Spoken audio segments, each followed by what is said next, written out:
ગીર સોમનાથ જિલ્લાના માધવપુર ગીર ગામમાં ખેડૂતો દ્વારા રાશનમાં ચાલતી ગેરરીતિ મામલે મામલતદાર કચેરી ખાતે વિરોધ પ્રદર્શન કરવામાં આવ્યું હતું. તાલાલા તાલુકાના માધવપુર ગીર ગામના ખેડૂતો દ્વારા પુરવઠા મામલતદાર અધિકારી પાસે NFSA 2013 રાષ્ટ્રીય અન્ન સલામતી કાયદો 2013 મુજબ પાત્રતા ધરાવતા પરિવારોને સત્વરે સમાવિષ્ટ કરવા માટે રજૂઆત છેલ્લા ઘણા સમયથી કરવા છતાં આજ દિન સુધી તંત્ર દ્વારા કોઈપણ સર્વે કાર્યવાહી કે તપાસ કરવામાં નથી આવી. રાષ્ટ્રીય અન્ન સલામતી કાયદા અંતર્ગત પાત્રતા ધરાવતા પરિવારને હાલ સુધી પણ રાશન પુરવઠો મળતો નથી. માધવપુર ગીરના અગ્રણી વિજુભાઈ હિરપરા દ્વારા જણાવેલ માહિતીમાં છેલ્લા 3 વર્ષથી લેખિત રજૂઆત છતાં તંત્ર દ્વારા કોઈ જ કાર્યવાહી આ મામલે કરાઈ નથી. તેમજ પાત્રતા ન ધરાવતા ઘણા રાશન કાર્ડ ધારકોને પુરવઠો મળે છે.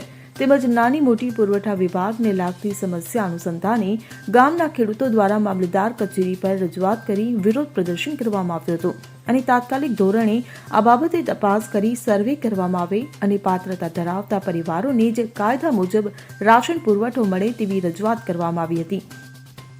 નમસ્કાર, મારું નામ વિજય હિરપરા, ગામ માધવપુર ગીર.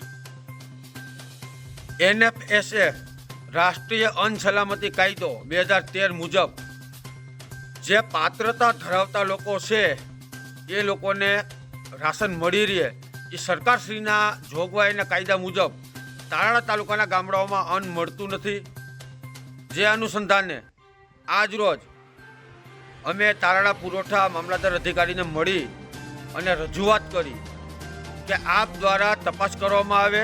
છેલ્લા 3 વર્ષથી અમે લેખિત ફરિયાદ કરીએ છીએ છતાં તાલાળા પુરવઠામાંથી કોઈ જવાબ દેવામાં નથી આવતો અને જે પાત્રતા ધરાવતા લોકો છે એ લોકોને અન્ન મળતું નથી અને અન્ય જગ્યાએ જ મળે છે.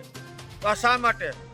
આ તંત્રની બેદરકારીથી જે ખરેખર ગરીબ વર્ગ છે એને અન્ન મળવું જોઈએ, મળતું નથી. જે પાત્રતા ધરાવતા લોકો પરિવારો છે એમને અન્ન મળવું જોઈએ, એને મળતું નથી.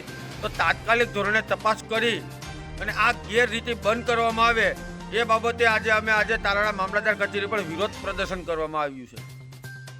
જગદીશ અધવરિયો સાથે CN24 ન્યૂઝ તાલાલા.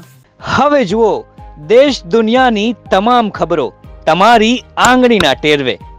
ઉઠાવો મોબાઈલ અને Google Play Store પરથી ડાઉનલોડ કરો અમારી CN24 ન્યૂઝ મોબાઈલ એપ.